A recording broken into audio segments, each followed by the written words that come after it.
वाहिगुरु जी का खालसा वाहिगुरु जी की फतेह। अज का विषय है सिक्खी विचों छेकना जां पंथ विचों छेकना। किसी सिख नूं सिक्खी विचों खारज करन दी विधि नूं, किसी सिख नूं सिक्खी विचों खारज करन नूं सिक्खी विचों छेकना कहा जाता है। सिख रहत मर्यादा विच किसी भी सिख नूं छेकण दा कोई विधान नहीं दिता, जिस तो पता चलता है कि काम सिक्खी तो उल्ट है। श्री गुरु ग्रंथ साहिब जी की बाणी अंदर तो ये बचन दर्ज हैं, होए इकत्तर मिलो मेरे भाई, दुबदा दूर करो ले बुलाए, जां सांझ करीजै गुणा केरी, छोड़ अपगुण चली है। गुरमत के अंदर तो गुणा की गल की जाती है कि सिख ने गुणवान जीवन का मालिक किवें बनना है। जेकर किसी गल ते विचार वटांदरा करना है तो गुरु जी कहते सिखो इकट्ठे बैठ के गुरबाणी की रोशनी विच निरपक्ष होके गुरमत सिद्धांतां नूं सामने रख के आपस में मिल जुल के फैसला या गुरमता कर सकते हो। सिख नूं सिक्खी अते होर गुर भाइयां नाल जोड़ना ही मुबारक है। सिख नूं सिक्खी तो दूर करना जां सिक्खी नालों तोड़ना एक बहुत बड़ा पाप है। सिख रहत मर्यादा अनुसार धीर मलीए मीणे मसंदा नाल सिख नूं मेल जोल करन तो वरजिया है। इस बारे फैसला पहला ही गुरु साहिबाना ने कर दिता सी। सिंह सभा लहर के बानी प्रोफैसर गुरमुख सिंह नूं पहली बेरा श्री अकाल तख्त के पुजारियों ने सिक्खी विचों छेकण दा मनमती फैसला दिता। इस फैसले नूं कदे भी पंथ ने प्रवान नहीं किया। सिख पंथ ने सितंबर 1995 विच रस्मी तौर पर पुजारियों के उपरोक्त फैसले नूं रद्द करके इस तरह के फैसले प्रति अपनी नाराजगी प्रगट करके उन्हां नूं मुड़ पंथ विच शामिल किया गया। बशर्ते उस समय प्रोफैसर गुरमुख सिंह अकाल चलाना कर चुके सन। जिउंदे जी सिख नूं दुनिया भर विच हुक्मनामे राही जलील करके उसके मरण तो बाद उसनूं पंथ विच शामिल करना कित्थों दी किन्नी कु वड्डी सियाणप ते समझदारी है। सब सोच सकते हो कि यह सिस्टम ठीक है, पर कुछ निजी अते सियासी कारणों करके पुजारियों ने कुछ सिखां नूं समय समय ते सिक्खी विचों खारज करना जारी रखिया सी। इस पंथ विरोधी काम का विरोध संगतां विच फैलदा जा रहा है। हुण सिख परवाह नहीं करते कि किस नूं पंथ विचों छेकिया गया है। इस तरह छेकना जां छकाउणा एक कबीलाई सोच है। सिख पंथ नवीन युग का धर्म है, विज्ञानक सोच का धारणी है ते हमेशा अगाह वधू रहा है। सिक्खी विच किसी नूं यह हक नहीं कि वह दूजे नूं सिक्खी विचों कढ जां कढा सके। सिख ते गुरु के दरम्यान आउण दा कोई भी अधिकारी नहीं। ये पिछां खिंचू विहार पंथ विच फुट पाउण दा कारण बनता जा रहा है अते ये सिक्खी सुभाअ दे प्रतिकूल है। सानू ये विहार तुरंत रोक के पंथ विच एकता ते चढ़दी कला नूं उत्साहित करना चाहिए है। सिख धर्म फतवियां जां हुक्मनामिਆਂ विच यकीन नहीं रखता।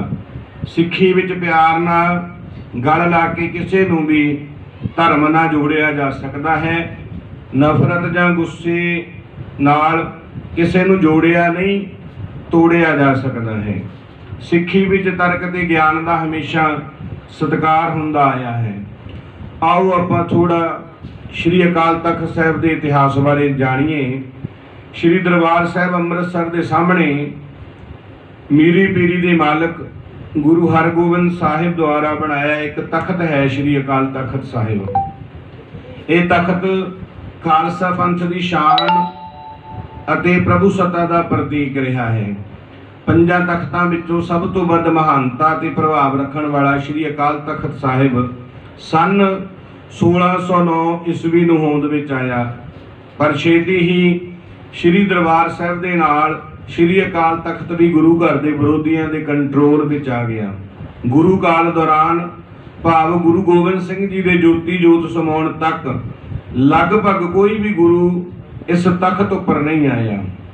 इस समय इस तख्त का कोई विशेष रोल धर्म दे विच, सिख धर्म दे विच नज़र नहीं आता, पर 18वीं सदी विच श्री अकाल तख्त ने एक केंद्री रोल निभाया सी।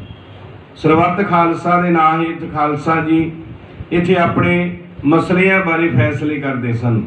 सरबत खालसा दी कोई 5 प्यारे निश्चित नहीं सन, सगों संगत मौके ते ही संगत विचों 5 प्यारे चुनदी सी। इन्हां 5 वल्लों सर्बसम्मति नाल कीते फैसले नूं गुरु दा हुक्म समझ के सरबत खालसा प्रवान करदा सी। पर हुण इन्हां स्थानां ते सियासतदानां दे इशारे ते जथेदार भर्ती कीते जांदे हन, जो उन्हां सियासतदानां दे इशारे ते ही काम करदे हन। हुण सियासतदानां ने 5 प्यारे ते जथेदार मुलाजमां वांग रखे हुए हन। इस करके इन्हां 5 द्वारा कीते आदेशां बारे कई मतभेद पैदा हो जाते हैं। अजोके समय ये सिस्टम पंथ नूं रास नहीं आ रहा। अफसोस है कि कदे 5 ਸਿੰਘਾਂ विच 5 तख्तां दे जथेदार शामिल नहीं हुंदे, सगों इधरों उधरों फड़ के ग्रंथी ਸਿੰਘਾਂ नूं 5 विच शामिल करके अज बुत्ता सारिया जा रहा है। दुख की गल ये भी है कि हुण अखौती जथेदार इकल्लियां ही दस्तखत करके हुक्मनामे जारी कर रहे हैं। इसे करके इस संस्था उत्ते अज प्रश्न चिन्ह लग रहे हैं। इस संस्था के नां थले जारी हुंदी मनमती हुक्मां की शरेआम उलंघना हो रही है। हुण तां सानू संभलना ते समझना चाहिए है कि इस महान संस्था के सत्कार नूं किवें बरकरार रखना है ते किवें वधाउणा है।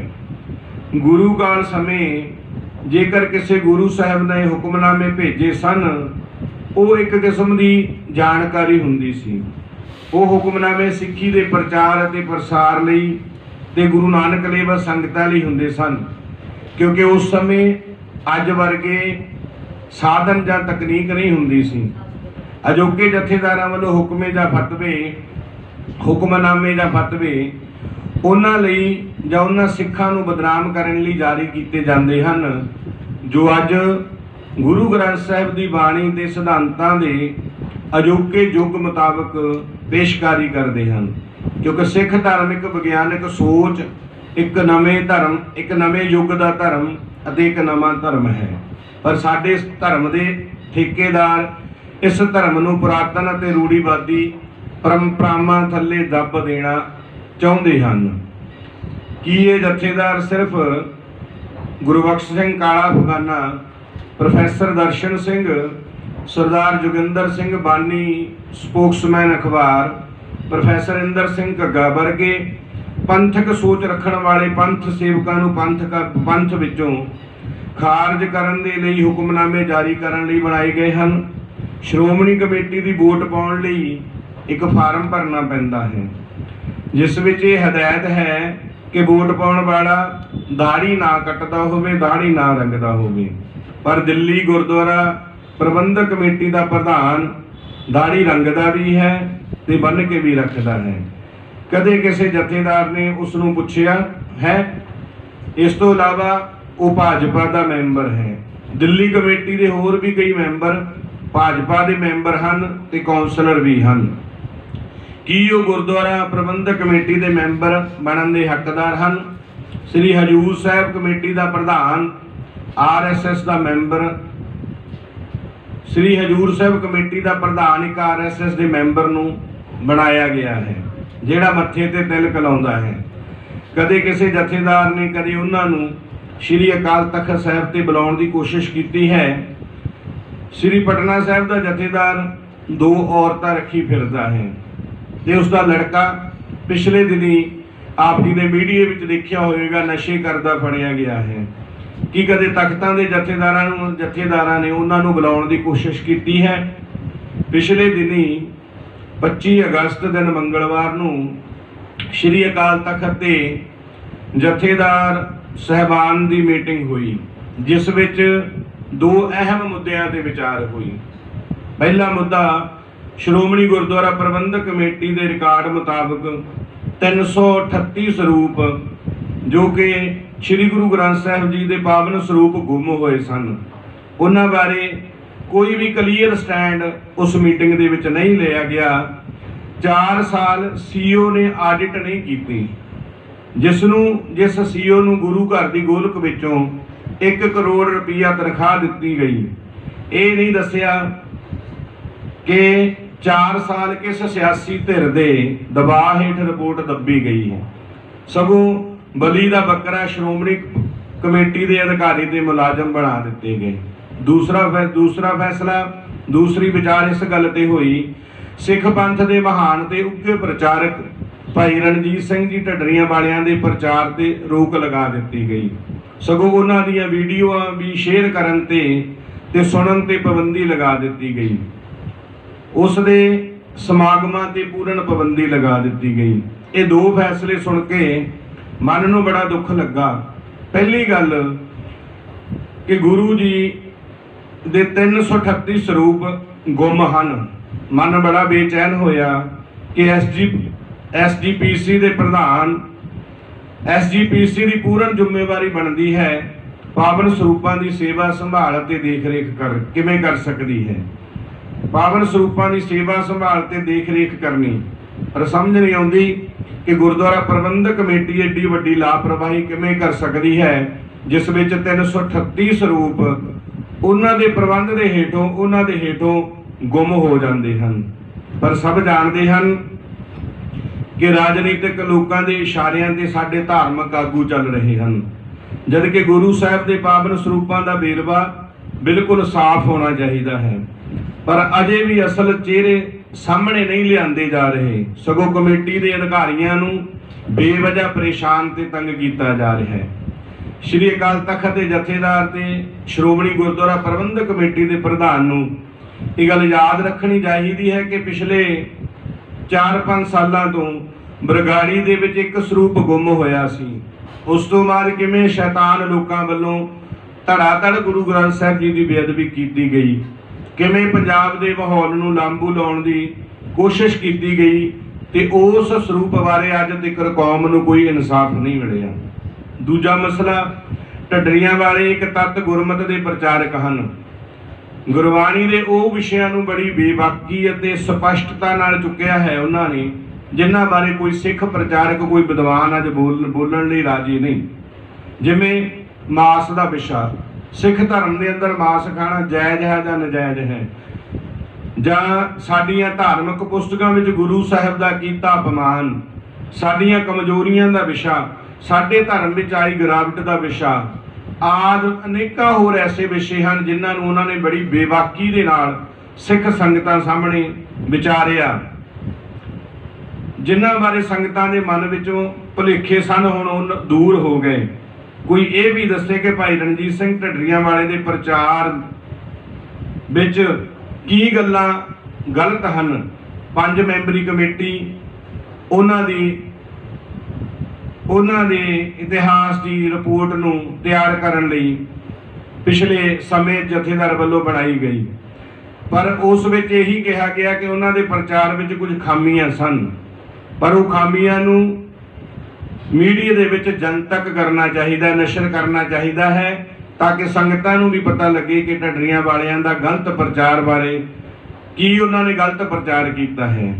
एवें रीसो रीस किसी दे पिछे लग के किसी नूं मंदा बोलना चंगा नहीं हुंदा, किसी दी शह ते बोलना भी बहुत माड़ी गल है। बंद करना चाहिए सिख प्रचारकों नूं डराउणा ते धमकाउणा, क्योंकि अज मीडिया का युग है।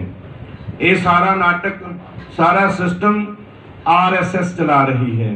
वो नहीं चाहती कि कोई सिख नरोल गुरु ग्रंथ साहिब जी अनुसार प्रचार करे। विपर चाहता है दरबार साहिब अमृतसर विच श्री चंदीए सेवा संभाल करन, अकाल तख्त टकसालियां नूं संभाल दिता जाए, उथों ये 10वें ग्रंथ ते सूरज प्रकाश का प्रचार करन। ये भारत नूं हिंदू राष्ट्र बनाउण दीआं कोझियां चालां हन। सिखां नूं ਸਿੰਘਾਂ नूं सुचेत होना चाहिए है, इस बारे गंभीरता नाल सोचना चाहिए है। 21 अगस्त नूं मैं अखबार विच पढ़ रहा सी, सरबत खालसा दे बनाए जथेदार जिन्हां विच ज्ञानी सरबत खालसा के जथेदारां ने ज्ञानी इकबाल सिंह पटने वाले जथेदार नूं पंथ विचों छेक दिता। ਸਰਬੱਤ ਖਾਲਸਾ ਵੱਲੋਂ ਬਣਾਏ ਜਥੇਦਾਰਾਂ ਵਿੱਚ ਸਭ ਤੋਂ ਅੱਗੇ ਜਥੇਦਾਰ ਧਿਆਨ ਸਿੰਘ ਮੰਡ ਹਨ। 21 ਤਰੀਕ ਨੂੰ ਸਰਬੱਤ ਖਾਲਸਾ ਵੱਲੋਂ ਗਿਆਨੀ ਇਕਬਾਲ ਸਿੰਘ ਨੂੰ ਛੇਕਿਆ ਗਿਆ ਤੇ 25 ਤਰੀਕ ਦਾ ਅਖਬਾਰ, ਮੈਂ 4 ਦਿਨ ਬਾਅਦ ਦੁਬਾਰਾ ਫਿਰ ਅਖਬਾਰ ਪੜ੍ਹ ਰਿਹਾ ਸੀ। 25 ਤਰੀਕ ਦਾ ਸ਼੍ਰੀ ਅਕਾਲ ਤਖਤ ਤੇ ਸਿੰਘਾਂ ਦੀ ਇਕੱਤਰਤਾ ਨੇ ਉਹਨਾਂ ਨੇ ਗਿਆਨੀ ਧਿਆਨ ਸਿੰਘ ਮੰਡ ਨੂੰ ਪੰਥ ਵਿੱਚੋਂ ਛੇਕ ਦਿੱਤਾ ਗਿਆ। ਪੰਥ ਵਿੱਚ ਜਾਂ ਸੰਗਤਾਂ ਵਿੱਚ ਇਸ ਗੱਲ ਦਾ ਸੁਨੇਹਾ ਕੀ ਜਾਵੇਗਾ? ਕੈਸੀ ਦੁਬਿਧਾ ਹੈ, ਆਪੋ ਧਾਪੀ ਵਾਲੇ ਜਥੇਦਾਰਾਂ ਵੱਲੋਂ ਇੱਕ ਦੂਜੇ ਨੂੰ ਪੰਥ ਵਿੱਚੋਂ ਛੇਕਿਆ ਜਾ ਰਿਹਾ ਹੈ। ਇਹ ਅਜੋਕੇ ਜਥੇਦਾਰ ਪੰਥ ਦੀ ਚੜ੍ਹਦੀ ਕਲਾ ਲਈ ਇਹ ਕੁਝ ਕਰ ਰਹੇ ਹਨ? ਨਹੀਂ ਭਾਈ, ਇਹ ਤਾਂ ਆਪੋ ਧਾਪੀ ਬਣੀ ਪਈ ਹੈ। ਸੰਗਤ ਦੁਬਿਧਾ ਵਿੱਚ ਹੈ, ਕਿਸ ਦੀ ਮੰਨੀ ਜਾਵੇ, ਕਿਸ ਨੂੰ ਰੱਦ ਕੀਤਾ ਜਾਵੇ। ਸਰਦਾਰ ਗੁਰਬਖਸ਼ ਸਿੰਘ ਕਾਲਾ ਫਗਾਨਾ, ਪ੍ਰੋਫੈਸਰ ਦਰਸ਼ਨ ਸਿੰਘ, ਸਰਦਾਰ ਜੋਗਿੰਦਰ ਸਿੰਘ ਬਾਨੀ ਸਪੋਕਸਮੈਨ ਅਖਬਾਰ ਨੇ ਮਾਫੀ ਨਾ ਮੰਗੀ ਤੇ ਉਸ ਦੀ ਕੀਮਤ ਆਪਣੇ ਆਪ ਤੇ ਮੁਸੀਬਤਾਂ ਝੱਲ ਕੇ ਚੁਕਾਈ, ਕਿਉਂਕਿ ਇਹ ਸਾਰੇ ਕੁਝ ਸਿਆਸੀ ਆਗੂਆਂ ਦੇ ਇਸ਼ਾਰੇ ਤੇ ਹੋ ਰਿਹਾ ਹੈ। ਸਾਮ ਦਾਮ ਦੰਡ ਭੇਦ ਵਰਤ ਕੇ ਸਾਹਮਣੇ ਵਾਲੇ ਨੂੰ ਜਾਂ ਸਿੱਖੀ ਦੀ ਜਾਂ ਤਤ ਗੁਰਮਤ ਦੀ ਗੱਲ ਕਰਨ ਵਾਲੇ ਨੂੰ ਆਪਣੇ ਪੈਰਾਂ ਵਿੱਚ ਸੁੱਟਣਾ ਹੀ ਇਹਨਾਂ ਦਾ ਨਿਸ਼ਾਨਾ ਹੁੰਦਾ ਹੈ। ਜਿਵੇਂ ਅਜੋਕੇ ਸਮੇਂ ਵਿੱਚ ਜਥੇਦਾਰੀ ਢਾਂਚਾ ਭਾਈ ਰਣਜੀਤ ਸਿੰਘ ਢੱਡਰੀਆਂ ਵਾਲਿਆਂ ਨੂੰ ਟਕਸਾਲ ਦੇ ਇਸ਼ਾਰੇ ਤੇ ਪੈਰਾਂ ਵਿੱਚ ਬਿਠਾਉਣਾ ਚਾਹੁੰਦੇ ਹਨ, ਪਰ ਢੱਡਰੀਆਂ ਵਾਲਿਆਂ ਦੇ ਬਿਆਨ ਵੀ ਸੋਸ਼ਲ ਮੀਡੀਆ ਤੇ ਘੁੰਮ ਰਹੇ ਹਨ, ਜਿਨ੍ਹਾਂ ਵਿੱਚ ਉਹ ਵਾਰ-ਵਾਰ ਕਹਿ ਰਹੇ ਹਨ ਕਿ ਅਸੀਂ ਜੋ ਪ੍ਰਚਾਰ ਕੀਤਾ ਉਹ ਗੁਰਬਾਣੀ ਅਨੁਸਾਰ ਹੀ ਕੀਤਾ ਹੈ। ਅਸੀਂ ਕਾਹਦੀ ਮੁਆਫੀ ਮੰਗੀਏ, ਅਸੀਂ ਕੋਈ ਗਲਤੀ ਨਹੀਂ ਕੀਤੀ। ਜੇਕਰ ਅਸੀਂ ਗਲਤ ਪ੍ਰਚਾਰ ਕੀਤਾ ਹੈ, ਉਹ ਸਾਡੀਆਂ ਸੀੜੀਆਂ, ਸਾਡੀਆਂ ਗਲਤੀਆਂ ਸੋਸ਼ਲ ਮੀਡੀਆ ਤੇ ਨਸ਼ਰ ਕਰੋ, ਸੰਗਤ ਆਪੇ ਸਮਝ ਜਾਵੇਗੀ ਕਿ ਗਲਤ ਕੌਣ ਹੈ ਤੇ ਸਹੀ ਕੌਣ ਹੈ। ਪਰ ਹੁਣ ਸਮਾਂ ਬਦਲ ਚੁੱਕਾ ਹੈ, ਹਰ ਕੋਈ ਸੋਸ਼ਲ ਮੀਡੀਆ ਨਾਲ ਜੁੜਿਆ ਹੋਇਆ ਹੈ। ਸਾਡਾ ਸਾਰਾ ਇਤਿਹਾਸ, ਸ੍ਰੀ ਗੁਰੂ ਗ੍ਰੰਥ ਸਾਹਿਬ ਦੀ ਬਾਣੀ ਸੋਸ਼ਲ ਮੀਡੀਆ ਤੇ ਪਈ ਹੈ। ਅੱਜ ਨੌਜਵਾਨ ਵਰਗ ਭਾਈ ਰਣਜੀਤ ਸਿੰਘ ਨੂੰ ਸੁਣ ਕੇ ਆਪਣੇ ਆਪ ਨੂੰ ਬਦਲ ਰਿਹਾ ਹੈ, ਸੋਚ ਬਦਲ ਰਹੀ ਹੈ, ਜੀਵਨ ਜਿਉਣ ਦਾ ਢੰਗ ਬਦਲ ਰਿਹਾ ਹੈ। ਇੱਕੋ ਇੱਕ ਸਿੱਖ ਪ੍ਰਚਾਰਕ ਹਨ ਭਾਈ ਰਣਜੀਤ ਸਿੰਘ ਜੀ ਢੱਡਰੀਆਂ ਵਾਲੇ, ਜਿਨ੍ਹਾਂ ਨੂੰ ਲੱਖਾਂ ਦੀ ਗਿਣਤੀ ਵਿੱਚ ਨੌਜਵਾਨੀ ਸੁਣਨਾ ਪਸੰਦ ਕਰਦੀ ਹੈ। ਸਾਡੇ ਆਗੂਆਂ ਨੂੰ ਇਹ ਗੱਲ ਸਮਝ ਲੈਣੀ ਚਾਹੀਦੀ ਹੈ। ਪਰ ਹੁਣ ਇੱਕ ਲਹਿਰ ਬਣ ਰਹੀ ਹੈ, ਜਿਸ ਦਾ ਸ਼ੁਭ ਆਰੰਭ ਪੰਥਕ ਵਿਦਵਾਨਾਂ ਤੇ ਤਤ ਗੁਰਮਤ ਦੇ ਪ੍ਰਚਾਰਕਾਂ ਨੇ ਆਪਣੇ ਆਪ ਦੀ ਕੁਰਬਾਨੀ ਦੇਣ ਲਈ ਅੱਗੇ ਆ ਕੇ ਕੀਤਾ ਸੀ। ਪਰ ਹੁਣ ਸਾਰਿਆਂ ਨੂੰ ਇਕਮੁੱਠ ਹੋ ਕੇ ਲੜਾਈ ਜਿੱਤ ਲੈਣੀ ਚਾਹੀਦੀ ਹੈ। ਜ਼ਬਰ ਤੇ ਧੱਕਾ ਕਰਨ ਵਾਲੇ ਪੁਜਾਰੀ ਤੇ ਉਹਨਾਂ ਦੀ ਹਾਮੀ ਭਰਨ ਵਾਲੇ ਸਿਆਸਤਦਾਨ ਦੋਵੇਂ ਬੁਰੀ ਤਰ੍ਹਾਂ ਬਦਨਾਮ ਹੋ ਕੇ ਸਧਾਰਨ ਸਿੱਖਾਂ ਨਾਲੋਂ ਕੱਟੇ ਜਾ ਚੁੱਕੇ ਹਨ। ਹੁਣ ਤਾਂ ਇੱਕ ਸਾਂਝਾ ਹੱਲਾ ਮਾਰਨਾ ਹੀ ਕਾਫੀ ਹੋਵੇਗਾ। ਪੁਜਾਰੀਵਾਦ ਦੇ ਸ਼ਿਕਾਰ ਹੋਏ ਵਿਦਵਾਨਾਂ ਤੇ ਪ੍ਰਚਾਰਕਾਂ ਨੂੰ ਇਕੱਠੇ ਹੋ ਕੇ ਇਸ ਸਿਸਟਮ ਦਾ ਡਟ ਕੇ ਵਿਰੋਧ ਕਰਨਾ ਚਾਹੀਦਾ ਹੈ। ਕਿਸੇ ਨੂੰ ਕੋਈ ਅਧਿਕਾਰ ਨਹੀਂ ਕਿਸੇ ਨੂੰ ਪੰਥ ਵਿੱਚੋਂ ਕੱਢਿਆ ਜਾਵੇ ਜਾਂ ਪੰਥ ਵਿੱਚ ਸ਼ਾਮਲ ਕੀਤਾ ਜਾਵੇ। ਇਹ ਤਾਂ ਸਾਰੀ ਮਨੁੱਖ ਦੇ ਮਨ ਦੀ ਖੇਡ ਹੈ। ਜੋ ਸਿਧਾਂਤ ਜਾਂ ਸਿੱਖਿਆ ਉਸ ਨੂੰ ਸੋਹਣੀ ਲੱਗਦੀ ਹੈ, ਉਸ ਵੱਲ ਮਨੁੱਖ ਦਾ ਝੁਕਾਅ ਹੋ ਜਾਂਦਾ ਹੈ, ਉਸ ਨਾਲ ਉਸ ਦਾ ਲਗਾਵ ਬਣ ਜਾਂਦਾ ਹੈ। ਉਹ ਇਨਸਾਨ ਉਸ ਧਰਮ ਨੂੰ ਧਾਰਨ ਕਰ ਲੈਂਦਾ ਹੈ। ਕਿਸੇ ਚੰਗੇ ਇਨਸਾਨ ਨੂੰ ਪੂਰੀ ਦੁਨੀਆ ਵਿੱਚ ਧਰਮ ਦੇ ਨਾਂ ਤੇ ਜਲੀਲ ਕਰਨਾ ਸਾਡਾ ਧਰਮ ਨਹੀਂ ਸਿਖਾਉਂਦਾ। ਸਿੱਖ ਧਰਮ ਦਾ ਮਰੀਆਂ ਜ਼ਮੀਰਾਂ ਨੂੰ ਜਗਾ ਕੇ ਉਹਨਾਂ ਨੂੰ ਇਨਸਾਨ ਬਣਾਉਂਦਾ ਹੈ ਤੇ ਇਨਸਾਨ ਲਈ ਇਨਸਾਨ ਬਣੇ ਰਹਿਣਾ ਹੀ ਸਭ ਤੋਂ ਵੱਡਾ ਧਰਮ ਹੈ। ਕੀ ਕਦੇ ਗੁਰੂ ਕਾਲ ਵਿੱਚ ਅਜਿਹਾ ਹੋਇਆ ਹੋਵੇ ਕਿ ਜੋ ਗੁਰੂ ਜੀ ਦੇ ਵਿਚਾਰਾਂ ਨਾਲ ਸਹਿਮਤ ਨਹੀਂ, ਉਸ ਨੂੰ ਗੁਰੂ ਜੀ ਨੇ ਪੰਥ ਵਿੱਚੋਂ ਛੇਕਿਆ ਹੋਵੇ? ਨਹੀਂ, ਐਸੀ ਕੋਈ ਵੀ ਇਤਿਹਾਸਕ ਘਟਨਾ, ਕੋਈ ਵੀ ਇਤਿਹਾਸ ਦੇ ਪੰਨਿਆਂ ਤੇ ਐਸੀ ਘਟਨਾ ਨਹੀਂ ਮਿਲਦੀ। ਅੱਜ ਅਕਾਲ ਤਖਤ ਦੇ ਨਾਂ ਤੇ ਲਿਫਾਫਿਆਂ ਵਿੱਚੋਂ ਬੰਦ ਹੁਕਮਾਂ ਨੂੰ ਵਿਦਵਾਨਾਂ ਤੇ ਪ੍ਰਚਾਰਕਾਂ ਤੇ ਥੋਪਿਆ ਜਾ ਰਿਹਾ ਹੈ। ਕੀ ਪੰਥ ਵਿੱਚ ਛੇਕੇ ਵਿਦਵਾਨਾਂ ਜਾਂ ਪ੍ਰਚਾਰਕਾਂ ਨੂੰ ਮਰਨ ਤੋਂ ਬਾਅਦ ਹੀ ਪੰਥ ਵਿੱਚ ਸ਼ਾਮਲ ਕੀਤਾ ਜਾਵੇਗਾ, ਜਿਸ ਤਰ੍ਹਾਂ ਸਿੰਘ ਸਭਾ ਲਹਿਰ ਦੇ ਬਾਨੀ ਪ੍ਰੋਫੈਸਰ ਗੁਰਮੁਖ ਸਿੰਘ ਜੀ ਦੇ ਨਾਲ ਕੀਤਾ ਗਿਆ? ਇਸ ਨਾਲ ਦੁਨੀਆ ਪੱਧਰ ਤੇ ਸਾਡੇ ਜਥੇਦਾਰ ਕੀ ਸੁਨੇਹਾ ਦੇ ਰਹੇ ਹਨ, ਇਹ ਇਹਨਾਂ ਨੂੰ ਆਪਣੇ ਆਪ ਹੀ ਸੋਚਣਾ ਚਾਹੀਦਾ ਹੈ। ਅੱਜ ਮੀਡੀਆ ਦਾ ਯੁੱਗ ਹੈ, ਹਰ ਇੱਕ ਨੂੰ ਆਪਣੇ ਧਰਮ ਪ੍ਰਤੀ ਆਜ਼ਾਦੀ ਹੈ। ਕਿਸੇ ਦੇ ਵਿਚਾਰਾਂ ਨਾਲ ਸਹਿਮਤ ਨਾ ਹੋਣਾ ਉਹ ਇੱਕ ਵੱਖਰੀ ਗੱਲ ਹੈ, ਪਰ ਕਿਸੇ ਨੂੰ ਪੂਰੀ ਦੁਨੀਆ ਦੇ ਵਿੱਚ ਉਸ ਇਨਸਾਨ ਨੂੰ ਜੋ ਧਰਮ ਦਾ, ਸਿੱਖੀ ਦਾ ਬੜੀ ਪਿਆਰ ਦੇ ਨਾਲ ਪ੍ਰਚਾਰ ਕਰ ਰਿਹਾ ਹੈ, ਉਸ ਨੂੰ ਇਸ ਤਰ੍ਹਾਂ ਪੰਥ ਵਿੱਚੋਂ ਛੇਕਣਾ ਜਾਂ ਪੰਥ ਵਿੱਚੋਂ ਖਾਰਜ ਕਰਨਾ ਇਹ ਵਧੀਆ ਗੱਲ ਨਹੀਂ। ਇਸ ਨਾਲ ਇਹਨਾਂ ਗੱਲਾਂ ਦੇ ਨਾਲ ਸਾਡਾ ਧਰਮ ਗਿਰਾਵਟ ਵੱਲ ਜਾਵੇਗਾ। ਇਸ ਗੱਲ ਵੱਲ ਸ਼੍ਰੋਮਣੀ ਗੁਰਦੁਆਰਾ ਪ੍ਰਬੰਧਕ ਕਮੇਟੀ ਅਤੇ ਜਥੇਦਾਰੀ ਸਿਸਟਮ, ਜਥੇਦਾਰੀ ਢਾਂਚੇ ਨੂੰ ਸੋਚਣਾ ਪਵੇਗਾ। ਆਮ ਸੰਗਤ ਨੂੰ ਵੀ ਇਸ ਬਾਰੇ ਸੋਚਣਾ ਪਵੇਗਾ ਕਿ ਇਹਨਾਂ ਦੇ ਹੁਕਮਨਾਮੇ, ਇਹਨਾਂ ਦੇ ਫੈਸਲੇ ਕਿਹਨਾਂ ਰਾਹੀਂ ਆਉਂਦੇ ਹਨ। ਹੋਈਆਂ ਭੁੱਲਾਂ ਦੀ ਖਿਮਾ। ਵਾਹਿਗੁਰੂ ਜੀ ਕਾ ਖਾਲਸਾ, ਵਾਹਿਗੁਰੂ ਜੀ ਕੀ ਫਤਿਹ।